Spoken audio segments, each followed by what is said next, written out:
baga ayyaana irreechaa hora Finfinnee fi hora Arsadiitiin kan bara 2012 nagaan isin ga'ee jechuun barbaada. Baga waliin nu dhaqqabe. Warri Booranaa maal qabatanii dhuftanii akkamii miidhagtanii dhuftanii ayyaana kana immoo miidhagsuudhaaf qophii akkamii taasisaa turtanii mee wanni isin qabatanii dhuftan immoo maal fakkaataa asumaan carraa kanaan godina keessan beeksisaame? Nu wanni nu qabannee dhumne nyaata aadaa Booranaa qabannee dhumne nyaata aadaa Booranaa honee gosa hedduu jira. Nyaati sun hudhanee waliin dhumu. Nu garuu qophii ayyaana irreechaa kanaaf baay'ee itti qophoofne dhumne godina guyyaan nu baane gaafa 19 baane aga bultii 4 cufaa sababa ayyaana irreechaa kanaaf qophii goonenne jala as guyyaa 4 yaayyuu turre. Haali nuti qophaa'uu jirru haali gaarii haali Oromoon guutuun itti qophaa'uu jirtu haali gaariidha. Har'a immoo ayyaana irreechaa kanas jala bultii akkan Oromoon guutuu walitti dhufte Oromoon abbaa biyya taate Finfinnee dhufuun kenna ani gammachuu guddoon na dhagaa. Mee maal qabatanii dhuftanii wanni godina keessan Booranatti nyaati aadaa addatti beekamu maaldha maalirraa hojjetama? Nyaati kan jedhu kana sirriitti nu ibsa. Ayyee nyaati godin Booranaa beekamu. Jalqaba qaraan nu nyaanni heelene bunqala. Buni qalaan kun jalqaba eebbi Booranaati iyyuu jalqaba wanni jalaan qabani bunqala. Odoo buni hin qalamin bun kana yeroo fayyadamani yeroo eebba yeroo dubartiin dhalti yeroo ayyaana jalqaba bunqalan. Bunqalanne achi maanguddoon eebbisa. Haan ammoo nyaati heena haa beekame akka aadaatti nyaati kan jechuun garbuurra hojjetame. Nyaati kan nyaati kun garbuurra hojjetame dhadhalooniitiin hojjetame nyaati kun nyaata yeroo dheeraaf turuu danda'u. Nyaati garbuurra hojjetame haa dhadhaloonii irra hojjetame haa keessummaa kabajaati henname jechuudha. Keessummaa kabajaati hennama keessumaatti ammoo yeroo haati soddaa afaan mana dhabuu hin qabdu. Mana hin dhabdu haati soddaa yeroo intalti isii gubbifatti soddaa wanni isiin geessitu nyaata kan. Nyaati kun jechuun nyaata kabajama. Kaan ammoo nyaata aadaa Booranaa keessa namni nyaata kanaaf itittu kan sii fuudhe nyaati akka malee kabajamaa Booran keessaa akkan jechuudha.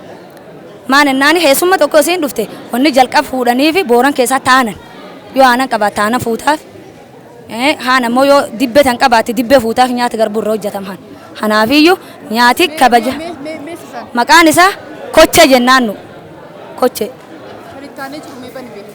Kan ittaanee jiru fooni. Foon kun foon gubaa yookaan foon kalaankala jedhana hulleen kochuun. Foonuma akka nyaata kana yeroo dheeraaf turuu danda'a jechuudha. Akkuma kana jechuudha. Akkuma kana kaan ammoo. Kaan ammoo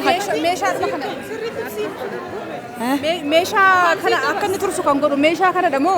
Meeshaan kun meeshaa mukirra hojjetame haasiilleen gogarra hojjetame dibbee jedhanii. Dibbeen kun yeroo dheeraaf nyaata kan tursuu danda'isi. Kanaafiyyuu nyaata kana waan kanaa tursuu danda'a jechuudha meeshaan isii hee jira.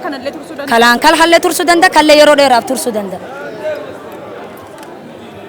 Ilaa amma intaltillee laayyuu dubbatte amma akka aadaa Booranaatti nyaati dursa kamii jettan akka aadaa Booranaatti buni isiin baantu jilaaf dursa jilaaf hangaf mala nyaati Booranaatiin nyaati Booranaa itittu foon kun amma kalaankala kalaankali kunini foon looniiti foon reeti cufaayyuun ta'a.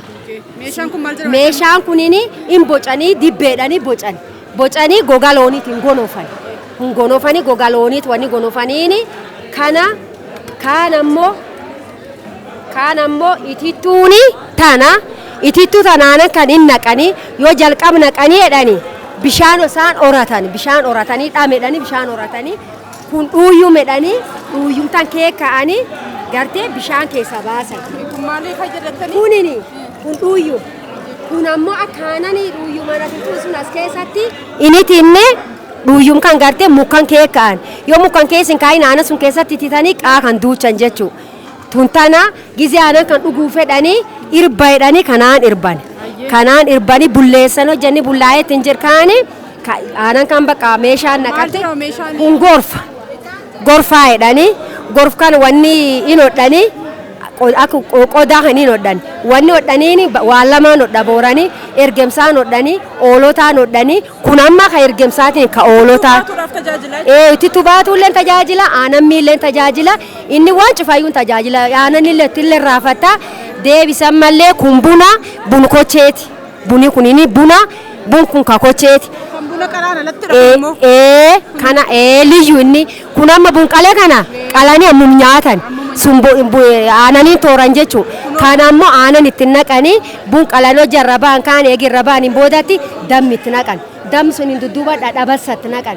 Dhadhabasa hojjatti naqanii yeroo dheeraa tura ji sadiiyyuun ta'a. Foon kana ammoo laali foon jiidhoo kalaan kaltee yoo isaan gogan kaan gartee gana deebisee dhadhaloonii itti naxxa. Yoo dhadhatti naxxa kaan kulleen ji sadii akkasum turanii kulleen akkasum yeroo dheeraa turan.